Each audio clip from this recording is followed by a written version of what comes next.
Hey gang, Carla Wine here. It's Thanksgiving weekend, Thanksgiving holiday, and this is a video for my customer, engine number 118, Jason Conyers, just to show what's coming up the next couple of days, finishing the engine.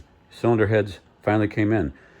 And for the general YouTube audience, the mistakes that everybody makes, like ordering the right parts, or ordering the wrong parts, not getting the right parts. I have delayed for so long on this engine because the cylinder heads from AFR are worth waiting for. But the ones I had thought were his, that I had on order, I ordered as a 54cc chamber. So anyway, I got a spare set of AFR cylinder heads for the next customer where it's appropriate to have 54 cc's. This is a turbo motor for an Impala SS. It needs the pistons I have already put in and selected, and the cylinder heads have the compression ratio we want. So I could not just say, oh, let's use this 54cc head. Anyway, AFR heads, my favorite heads for out of the box. CNC ported at the minimum purchase. You can get them even better. You can get them at higher flow with the higher intake CC. So what I'm doing is just looking them over and verifying the cylinder heads. I don't go by memory. I always just make sure I double check. These are upgrade springs. They have this pink spring, pink painted stripe, AFR 1019 part number. It's a pack spring, good to 650 lift. One thing it's like another mistake. While I'm at it, I think it would be reasonable and cost-wise to also order 7/16 studs, because these are the default studs. You don't pay any extra for them. I need 7/16 rocker studs. My mistake. You can learn from that. I think it is a marginal extra cost, when you click upgrade to the 7/16 studs, because if you get a set of ARP studs, which I am plumb out of, they're going to cost you a little more. All right, so I'm not the best painter, but I have a good solid coating of POR 15 engine enamel to paint his oil pan orange. The block is orange. The rotating assembly is installed. Today, I'm going to finish putting the oil pan on, buttoning it up this short block, let's say. We'll call it the short block finish. Then I'm going to put the cylinder heads on, valve train. I'm going to find a set of 7/16 studs. I'm going to put in mixed set of comp rockers. I'm going to get it ready for the dyno. We're going to run it on the dyno, and it's going to be 500 horsepower, 500 torque plus. It's lower compression. It's 9.4 compression ratio, so you can't expect, all natural power. Okay, now the dipstick for main caps.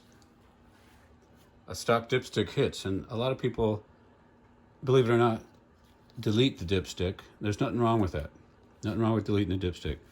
But sometimes I just machined it, but clearanced it on the bench, so that when the dipstick, and I shorten the tube, right?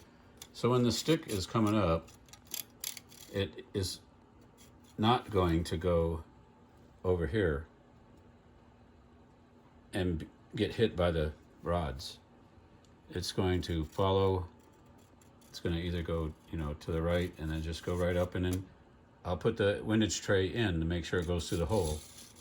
Or let's say if you have the stick turned some other way, when you put it in, I turned it around. Let's see what it does. It might go the other way. Nope, this time it went that way. Anyway, if it goes this way, it should guide itself up through the hole. So let's see if it really does guide itself through the hole, so it isn't going to end up over here. All right, I got the windage tray back on. The oil pump torqued down, 77 foot-pounds. And the dipstick, if it comes up and gets guided, is it going to go through the hole? Yep. So the dipstick will be fine. It won't do too much scraping of the oil while it's going. You have to recognize that when you're reading the oil level. There'll be some that gets kind of scraped off.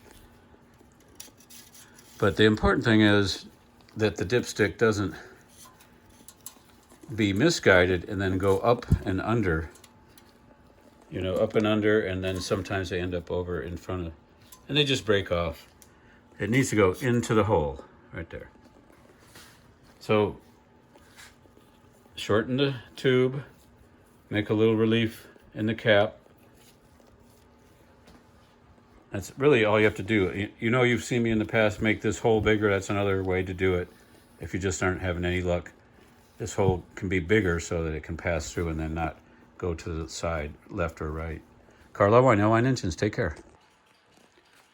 Pistons are from negative 0.005 inches to negative 0.007 inches in the hole. It's hard to measure a dish piston. I actually measured like right here. But, you know, because they rock.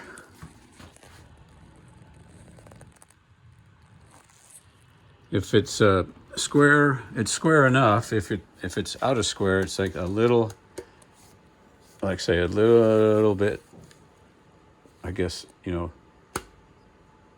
lower here, and then a little bit up or higher in the back, because it's -5 here, -5 and -7. But that 0.001 is really hard to measure. Using my new cam degree lifter substitute. This is from Jegs. It's a Proform, but it's a better one than this Goodson. I bought this Goodson that I've been using for quite a while, which is kind of plastic. It's got this plastic part here.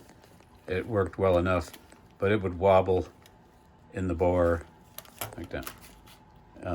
You know, like that, back and forth. And this one is solid as a rock, and it seems to be quite a bit more precise or stable.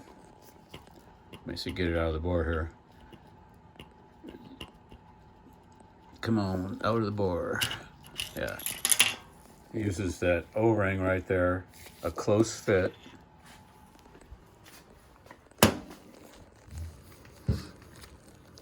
Sturdy metal. You know, this just rides in there. And that's a nice smooth action. And this follows the lifter. Or the cam lobe, I mean. I like this a lot better. The Jegs from Proform. Anyway, engine 383, number 118. It came out to 105.5 intake centerline, which is 1 degree advanced with the timing set right at, you know, right at 0. And I'm going to leave it there because then it can retard a little bit from natural stretch of the chain. That's it. Just wanted to record that for Jason Conyers.